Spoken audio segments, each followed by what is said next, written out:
9 experienced hikers walked into the Ural Mountains on the 23rd of January 1959. They were trained. They were prepared. They had done this before. Not one of them came back alive. That alone would be enough to make this a tragedy. But it is not the deaths that have haunted investigators, journalists, and scientists for over 60 years. It is what happened in the hours before those deaths. What the hikers did, what they left behind, and what has never, despite every theory and every inquiry, been fully explained. This is the story of the Dyatlov Pass incident, and the closer you look at it, the less sense it makes.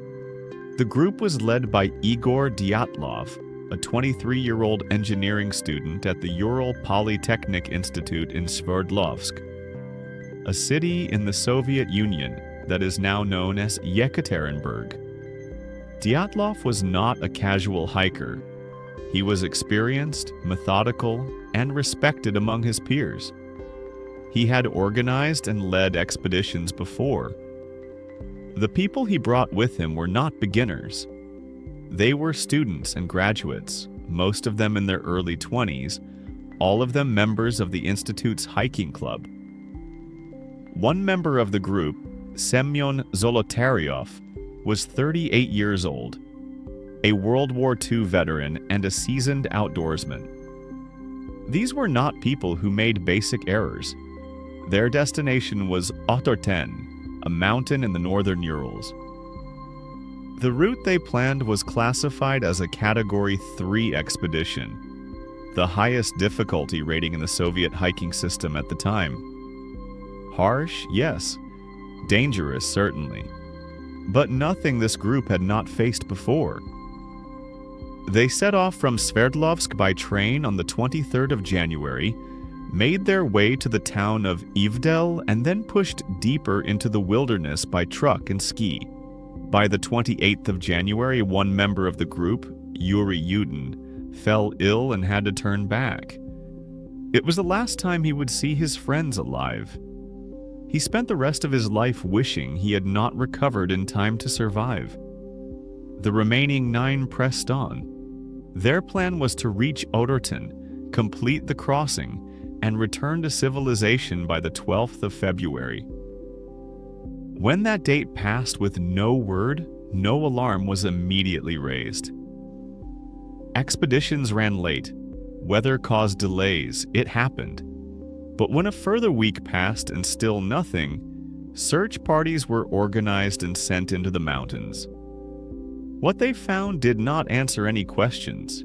It created only more.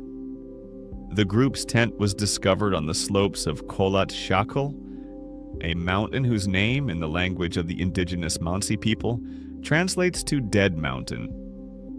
The tent had been set up correctly, anchored against the wind, stocked with supplies. But it had been cut open from the inside. Not unzipped. Cut.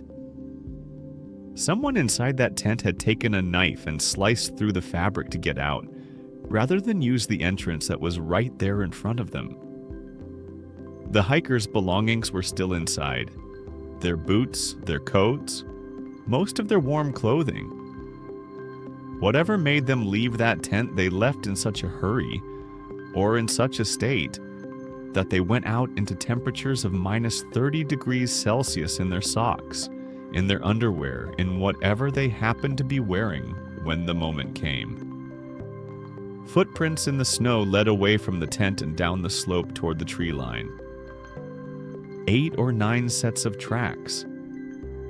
Slow, deliberate steps, not the chaotic scramble of people running in blind panic. They walked. In the freezing dark, half-dressed, they walked.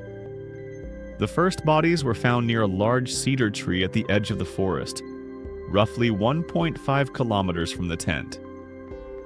Yuri Doroshenko and Yuri Krivonishenko. They were barefoot. The branches of the cedar tree had been broken up to a height of about 5 meters. Someone had climbed it, perhaps to look for something or to watch for something. There were traces of a small fire nearby. It had not been enough. 3 more bodies were found shortly after, on a line between the cedar tree and the tent, as if they had died trying to return. Igor Dyatlov himself was found 300 meters from the tree, his body facing back toward the camp, one arm raised and gripping a branch or the snow. Zenaida Kolmogorova was found 630 meters from the tree.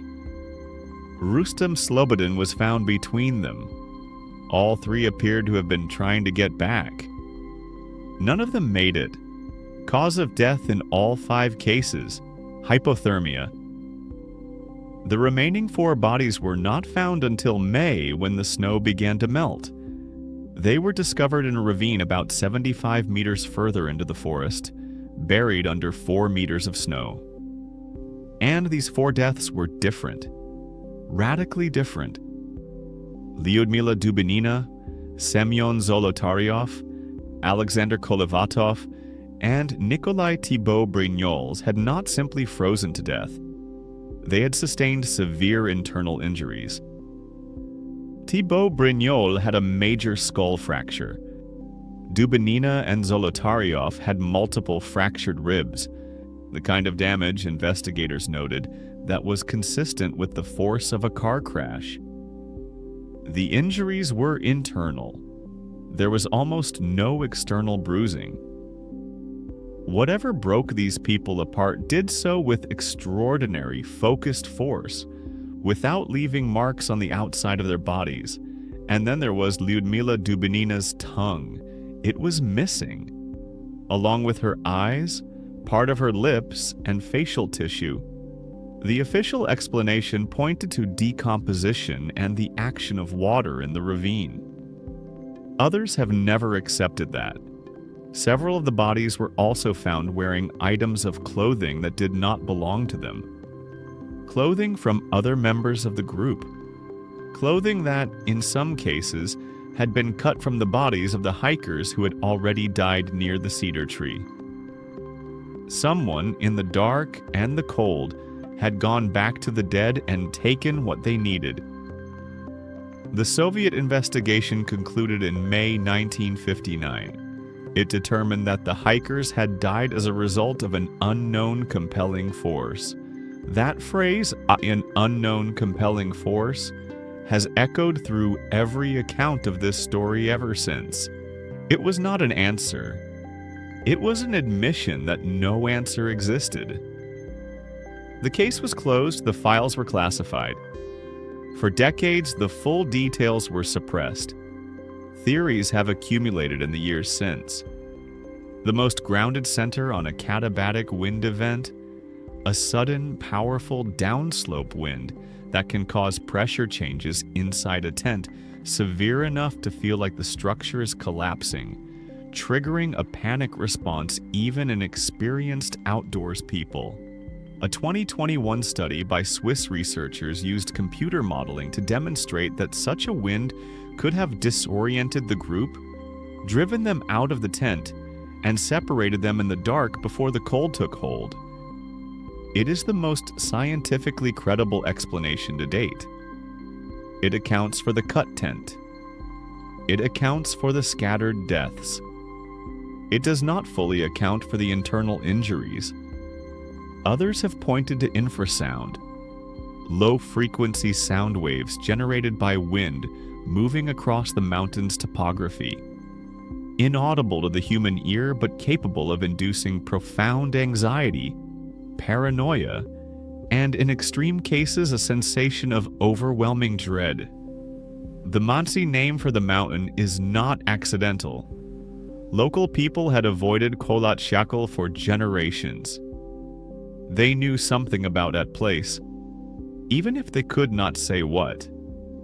Military testing has been another persistent thread. The northern Urals in 1959 were not far from areas used for Soviet weapons development. Witnesses in the region reported unusual lights in the sky around the time of the deaths. The internal injuries suffered by the 4 hikers found in the ravine have been compared to blast trauma. The classification of the files for decades has fed the theory that the state knew more than it ever admitted. None of it is conclusive. That is the point.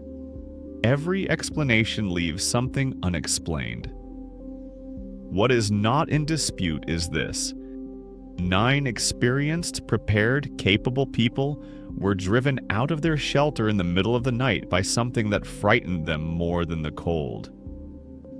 Something made them leave behind everything that would have kept them alive. Something held enough power over them that they chose the mountain over the tent.